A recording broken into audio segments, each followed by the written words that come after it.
Well, things seem to be looking up for the Pac-12 Conference as it relates to their media rights deal, or do they? Pull up a chair, sit back, relax, and let's talk about it.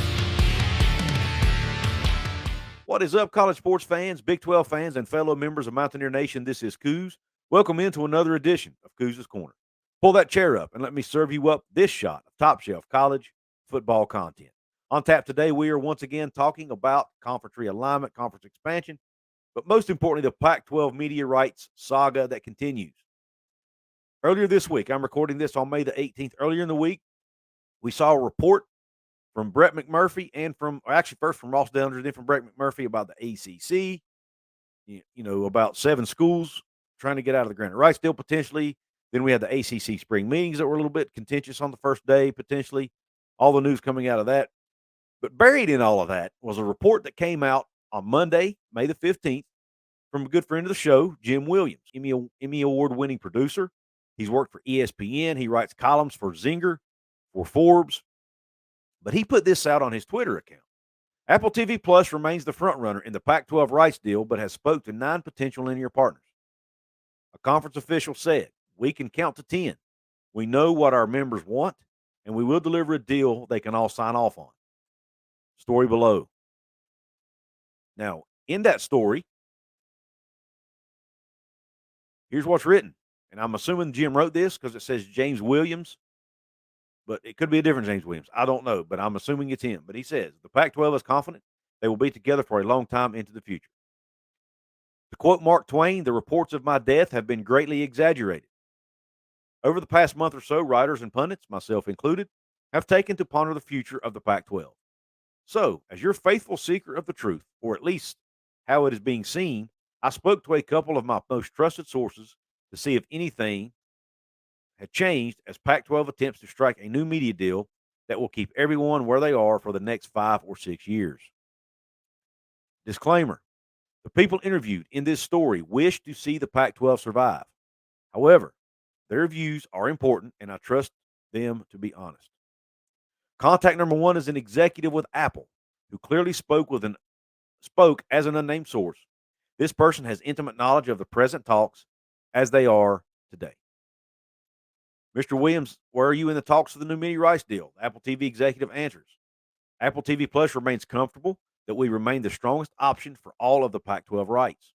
We have spent a great deal of time speaking not only to the conference, but to possible partners as well." Mr. Williams says, "Are you willing to work with whatever partners that the conference feel it will take to get a deal done?" Answer: "We have made it clear that we understand that linear is a very important part of any deal that is done. We have spoken to, I think, 9 potential partners, and we continue to talk with some of them as we all try to get a deal crafted, and I feel that we are close to making it happen." Mr. Williams asks, "Is it possible that you won't be a partner?" And an Apple executive answers, "Of course it's possible." And I'm paraphrasing here, but he says, "Of course it's possible. This is a business. And at the end of the day, it's up to the conference." That said, he remains confident that Apple will be there in the end. Now, Mr. Williams gives us a point of view from a conference rep. Now, keep in mind, this is a Pac-12 rep, okay? So they're speaking from the Pac-12 view of things. So take that, listen to this through that filter. Mr. Williams asks, "How confident are you that you can come to a deal that the members will accept?" Answer: "We stress academics here in the Pac-12, so we can count to 10. And that is the number of partners we want to say yes to a new deal. We only need 8, but we will have them all with the deal we present to membership." Now, first of all, the Pac-12 rep starts an answer out with an elitist, snobby answer. We stress academics here in the Pac-12. We can count to 10, unlike those dummies from the truck stop conference. That's how I took that answer right there. Maybe I'm reading into it too much because I'm a Big 12 guy, but that to me was an arrogant, elitist answer, snobby answer. He also says that he thinks they will get all 10 members to agree to the deal, even though it only takes 8 to make it happen. Mr. Williams goes on to ask him if he feels there are any cracks or perhaps concerns that it's taking too long. The answer: despite what you may have read online or heard on radio, podcast, TV, etc., we have encountered no concerns over either the ability to get a deal that all the members will sign off on or that they want to leave. Once we get the vote, then comes the grant of rights, then we look to the future. Well, no crap, sir. Nobody wants to leave. They've made that clear from the get-go. Everybody knows that. Nobody is saying they want to leave. That word want is important. I've never said they want to leave. It's not a matter of want, it's a matter of need and a matter of staying relevant in today's landscape of college athletics. Let's move on. Mr. Williams asks, can you understand the concern of fans and boosters that think things are taking too long? Answer, I read and hear about the so-called four corner schools leaving for the Big 12 soon, or that Washington and Oregon are Big 10 bound. We talk to every member on a weekly basis to keep them posted, and not a single one of them has said, if we don't get this, then we are gone. Well, no duh. They're not going to tell you that. Okay? At least I don't think they would. So you were confident, Mr. Williams again. So you were confident that you can get a deal that will keep the conference together. Answer, look, we know what everyone wants in a deal, and we know that it is attainable. I really feel we are inching closer to a deal that not only will make our members happy, but will silence our critics. We have gotten very creative in putting together the framework of the deal now. We are working to fill all the blanks to make sure this deal is airtight. So he says they've got the framework done. They're just trying to fill in all the blanks. No one wants to leave the conference, and they have told us that in a number of meetings. There again, we know they don't want to leave. It's not a matter of want. Let's keep going. To finish this quote that the Pac-12 executive says, we now must take that trust and deliver a deal worthy of that trust. And Mr. Williams finishes the article with this. So that is a snapshot on this Monday. Could it change? Yes. But at least you have an update from the Pac-12 side of the story. I have promised you all sides and to present them fairly. Now, that wasn't the only positive news to come out of the Pac-12 this week. 24/7 Sports. Matter of fact, it was CougFan.com, the 24/7 Sports arm that covers Washington State. They did an interview with Washington State President Kirk Schultz, and here's the big takeaway from that. This is a quote from Mr. Schultz. We're continuing to have really good dialogue and discussion with several media bidders and media partners, said Schultz. I know our fans are frustrated. I ask everybody to be patient because we have more bidders coming to the table, more people interested as the time goes on, and the 10 schools are as unified as I've ever seen them. He goes on to say, we hope this is the key here. This is the good news here. We hope in the next few weeks to a month to be able to have a media rights deal, to get the grant of rights signed by all 10 schools, and then to work on expansion. When it happens, folks, the dominoes are going to fall quickly. So there again, he says they should have a deal done in a few weeks to a month. I'm recording this on May 18th. So sometime around June 18th or so, we should hear something about a Pac-12 deal, according to Mr. Schultz. But here's the problem with that. Either him or some of his conference counterparts were saying the same thing about March, April. Here we are late May, early June. So they keep kicking the can down the road and delaying. Maybe they should just maybe they shouldn't be putting timelines out to get their fans' expectations too high. That's my opinion. But so that sounds like all good news. They've got 9 potential partners that Apple's looking at so they can get more stuff on linear. They've got Apple as likely the primary rights holder, which is not a secret, and they should have a deal done within a few weeks to a month. All sounds like good news, right? Maybe not, because that's not all the news that came out. Here is a quote from Arizona State Athletic Director Ray Anderson. This is an article from Heartland College Sports. They wrote about this interview that Ray Anderson did. And let me read you some of this. And by the way, the quote was on the Speak of the Devil podcast. But the information was put up on Twitter by Brad Denny. And, of course, Heartland College Sports wrote an article on it. But here's what Brad Denny said on Twitter. Pac-12 nuggets from Arizona State University AD Ray Anderson. Quote from Mr. Anderson. I'm very confident in the long-term viability. The 10 schools are solid. Okay, sounds good. He feels it will be summertime, July or perhaps August, when the deal is announced. Then the grant of rights signed, then focus will turn to expansion.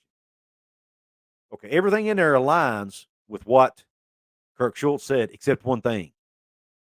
July or perhaps August?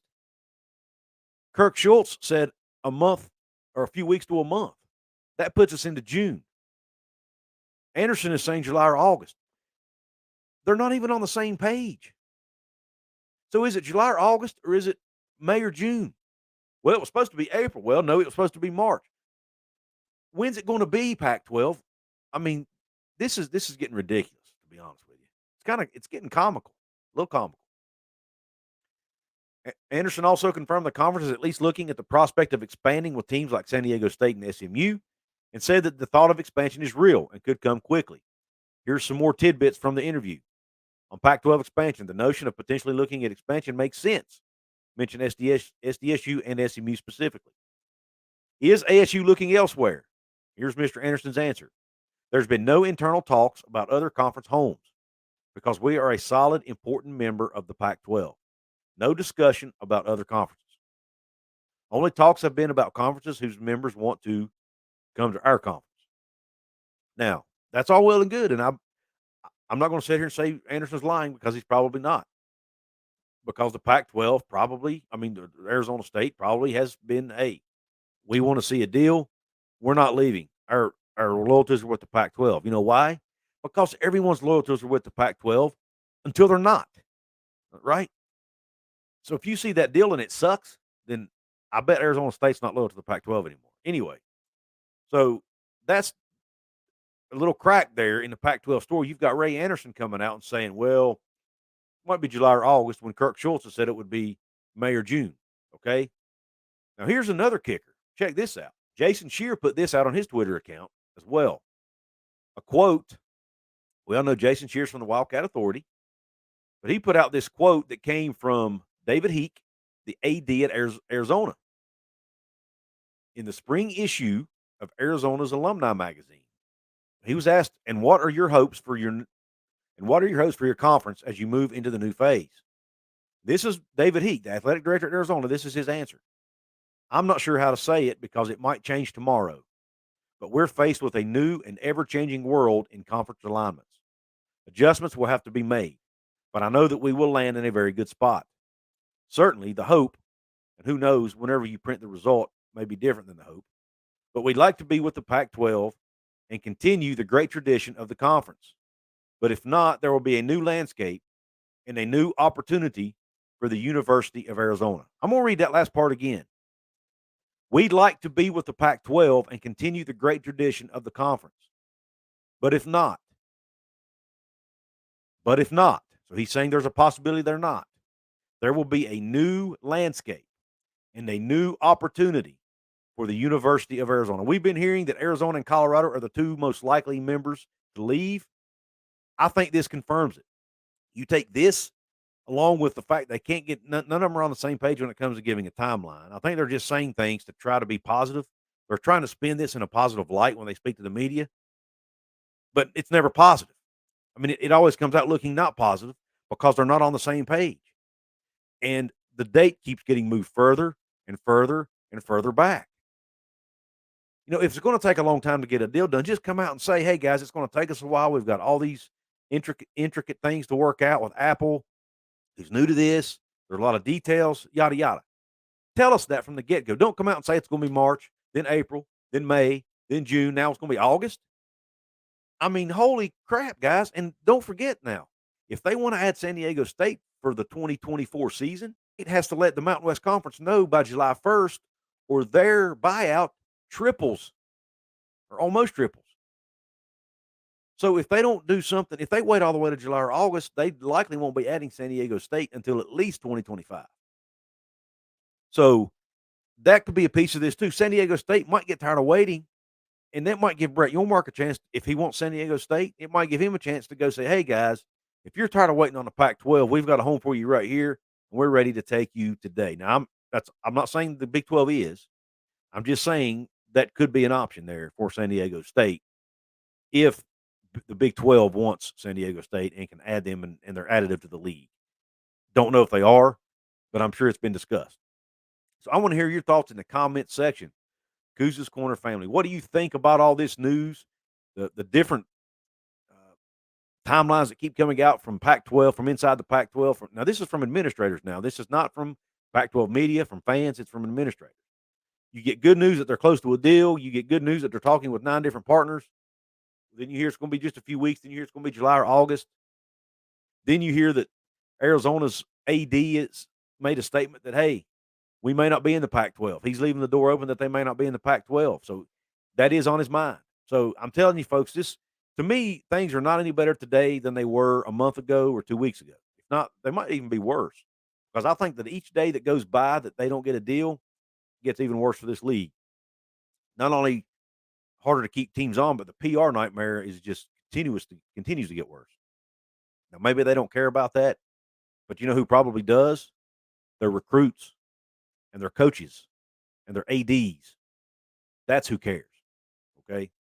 The recruits, players, coaches, ADs probably care about all the negative media that's constantly being berated and thrown at the Pac 12 because they cannot get a deal done, or at least have yet to do so. And here we are, May 18th, 2023, and their deal is set to expire in just over what? Just over 12 months, or right around 12 months. I can't remember the exact date, but it's sometime around summer of 2024. So, anyway, I want to hear your thoughts in the comment section. Please, guys, go check out my good friends over at Blue Ridge Coffee Crafters. Go to BlueRidgeCoffeeCrafters.com. There's a link to the site in my description box. If you type Couz's, Couz' in the comments at checkout, it'll let them know you found out about it right here, and it will help me out. I'll make a small commission from the sale. And in the meantime, you will get yourself some delicious coffee, guys. I'm telling you, I've got a bag of this coffee. It tastes absolutely delicious. It's smooth. It's not bitter. I've got the caramel flavor because I like flavored coffee. But anyway, go check out BlueRidgeCoffeeCrafters.com. Check out my merch store. There's a link to it in the description box as well. Or you can just select one of the photos below. Get yourself a hoodie, a ball cap, a tank top as we're getting closer to summertime. You got my channel logo. You've got the West Virginia JD design. You've got West Virginia versus the world design. You've got the truck stop conference design. We've got all kinds of different designs over there. So go check it out. There's a Fanatics link as well for you to do your Fanatics shopping. That helps me out as well. Last but not least, you can support the channel for absolutely free by doing 4 things: liking the video by hitting that thumbs up button, dropping that comment below, sharing it out with your family and friends who love Big 12 and especially West Virginia and conference realignment, and subscribe to the channel. I'm getting closer and closer to that 5,500 subscriber mark, on the road to 6,000. Please help me get there. Also hit the notification bell so you'll be notified of future videos and future live streams. With that being said, I really appreciate you tuning in to this episode of Couz's Corner. And until the next one, Q Country Roads.